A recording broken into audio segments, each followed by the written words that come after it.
Do you get a feeling, Manoviraj Khosla, that sometimes issues like Tipu Sultan, like Veer Savarkar are raised by our political parties because it's much easier to get people agitated about history, about perceived wrongs, than to explain answers about potholes, about water, about clogged roads, which are more here and now, and therefore distract them?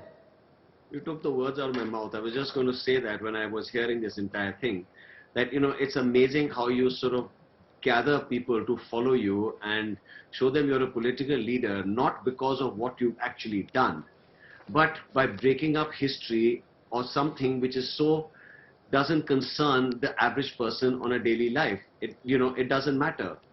I'm sure whatever your sentiments are about any particular historical figure or freedom fighter, whoever, that's fine, that's great.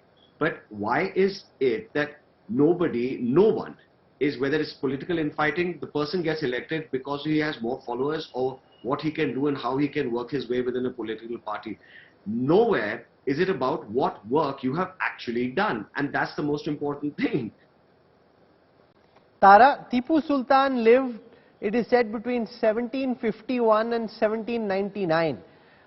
It doesn't really matter so much, frankly, to the current state of administration, civic infrastructure in Karnataka, what Tipu Sultan did or did not do. Are you concerned that as parties fail to deal with this infighting, their voices of dissent, they will raise more of these polarizing issues?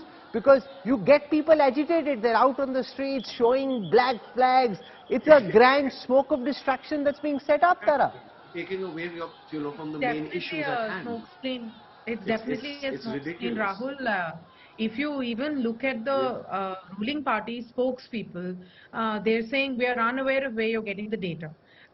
Niti Ayog itself has said Karnataka has dropped in gender equality in the past 3 years. Sex ratio at birth has worsened in Karnataka compared to the rest of India. Everybody went through COVID. Why is Karnataka doing worse than other comparable states? Why is the ratio of female labor force participation much worse in Karnataka than elsewhere? If they are completely unaware of the real governance metrics, they don't have the data for all that, but they have the data about who is infighting in the opposition party, what the opposition party said, whether that was a photo op or not. Who cares? How come they don't come prepared with where Karnataka is when it comes to governance, and why have we not done it? It's much easier, S. Prakash, to talk about something that happened in the 18th century, get people agitated. Frankly, at least to my mind, it makes no difference. What matters more is your promise on roads, your promise on infrastructure, your promise on investment, your promise on agriculture, your promise on farming. Those are the questions that you should be judged by. You've got netas getting their workers all agitated, showing these black flags, throwing eggs. This is one grand smoke of distraction that you're creating. No, it was not BJP which created it, very frankly. It was Congress party and especially Siddaramaiah who is being targeting Veer Savarkar for the last 20-30 days, continuously questioning his integrity, questioning his freedom, struggle against British. It was unwarranted. Instead of celebrating, instead of respecting the freedom fighters, he was in the forefront to defame him. And moreover, when the flex was removed, Veer Savarkar flex was removed in Shumaga, he should have advocated harmony, peace in the district, because we had seen several communal violence in the past. Instead of that, he said, why did they keep the flex in a Muslim area? Do we have a place where it is a Muslim area or a Hindu area? Our India belongs to everyone, every caste, every religion. This attitude and this type of divisive politics practiced by Siddaramaiah is responsible. Aishwarya Mahadev, respond. A lot of the provocative comments have come from your former Chief Minister who's been targeting Veer Savarkar, and therefore the Congress is to blame on this as well. Okay, Rahul, a little bit of context before that. I think a few years before this, neither of the BJP has never, and I'm from Karnataka, I can stake my career on this, had ever spoken about Savarkar. I'm talking about pre-2014 one. And second, people from the BJP itself had said you view Tipu Sultan not from the angle of religion, but rather geopolitics.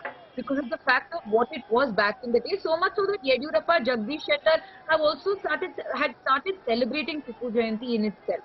However, fast forward to now, the fact remains that they absolutely cannot administer. The state is in abysmal situation. So they obviously want to use emotive issues and build this us versus them narrative as a manner to distract from what is really affecting people. You're making youngsters of my state cannon fodder, and you're seeing communal murders all across, and the BJP trying to come out and have these larger conversations. The fact remains that Savarkar lived before. Right? Tipu Sultan also did. They are not living in Bangalore of today or Karnataka of today, where corruption, where administration, everything has basically completely destroyed the state, and the BJP should engage with that. Leave history be.